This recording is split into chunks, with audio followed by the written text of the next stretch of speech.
Today, I wanted to bring up a subject that I think is very common, but it's just not talked about that much. And that is when spouses are not on the same page, or if your partner is not on the same page as you with wanting to go forward with adoption. And I guess that could be said for fertility treatments and egg donor and I don't know, any decision that you're trying to make as a couple. And I can't speak to that personally because it's just me. But what I would say as it pertains to adoption is that it's very important to be on the same page before you start. Now, same pages with a grain of salt, but at least you both have to feel comfortable and agree that adoption is the right step for you to take. Then you're at least at a starting point and you can go from there. If you are not, first of all, kind of going back to what I talked about last week as far as when an adoption therapist can be very helpful for you, I think this is one of those areas for sure. If you and your spouse are not on the same page, I think that's a great time to go and talk about why that is. Talk about what's going on with each of you. What I would not do is try to convince your partner otherwise. You each need to come to that agreement and feel comfortable with it on your own accord. And so I would say, listen, ask questions, find out what's really going on. Oftentimes fear is in play. You know, what will that look like? We're all scared of what something might look like, what might happen in the future.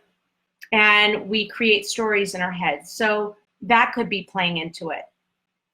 A big part of it sometimes with men is ego, coming to terms with having a child that isn't biologically yours or theirs. That could be a big part of it. I've heard, can I love somebody else's child? Can I love a child that didn't come from me or my spouse? Another one is fear, anger. Perhaps there's some anger over the fact that maybe if it's a man, maybe he's angry that you can't get pregnant or that you're not trying hard enough. Or, maybe there's some thoughts around that and where you are in the process together. And if you have come to an agreement as to how to move forward together. There's so much that can be going on. I also had a conversation once a long time ago. Sometimes I'll get on a call where one person is pushing back so much, just wanting to be angry about not being able to be in control of everything. I have heard things like, I don't want another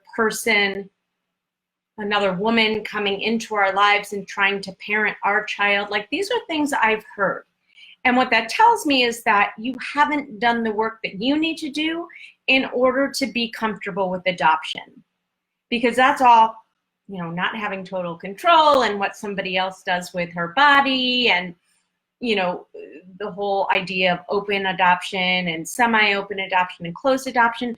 These are all things you need to think about before you can know, are you ready to move forward and what are the parameters? And even if you do come to an agreement together that you are both on the same page as far as wanting to bring a child into your lives through adoption, then there's another layer, and that is the criteria that you're open to.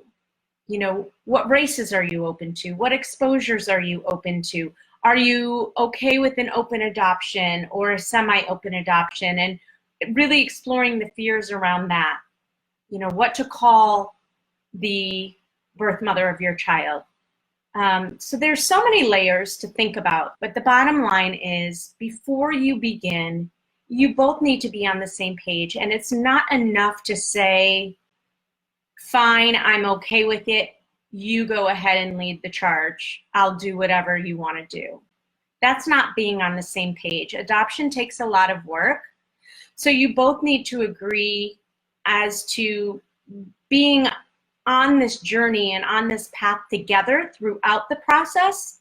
Perhaps you do different pieces of it and you can work that out. But you definitely need to be in agreement with all the things as you move forward. And then if you're not, how do you navigate that? Does one person have to compromise to the other person's? How can you come to an agreement in the middle?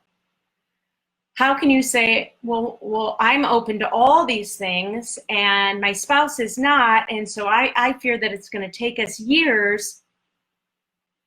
Do we keep talking to see if we can understand why the other partner's not okay with everything and you are? And perhaps you can come to some sort of agreement in the middle that you're both comfortable with? Does one person just put up their hands and say, fine, we'll just do what you want to do? So these are all areas, and again, I think this is a wonderful place to have a conversation with a counselor or an adoption therapist that can help you work through some of these fears, help you each understand where you're each coming from. Again, you can't talk somebody into a way that you're thinking this is way too big of an issue. But what you can do is listen and try to understand and keep having open lines of communication and really trying to get to the core of the issue. What is it that you're reacting against? A yes or no answer is not enough when it comes to these really hard conversations. You have to understand why, where it's coming from. And maybe when you can understand the why, you can come onto the same page a little bit easier.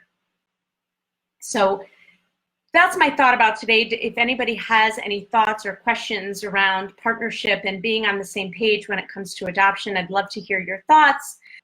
I look forward to hearing from you. And if you have been thinking about adoption, please reach out to me. I will answer whatever questions you might have, whether or not you decide a consultant is good for you, but I can help you figure that out as well. All right, have a great one. Bye-bye.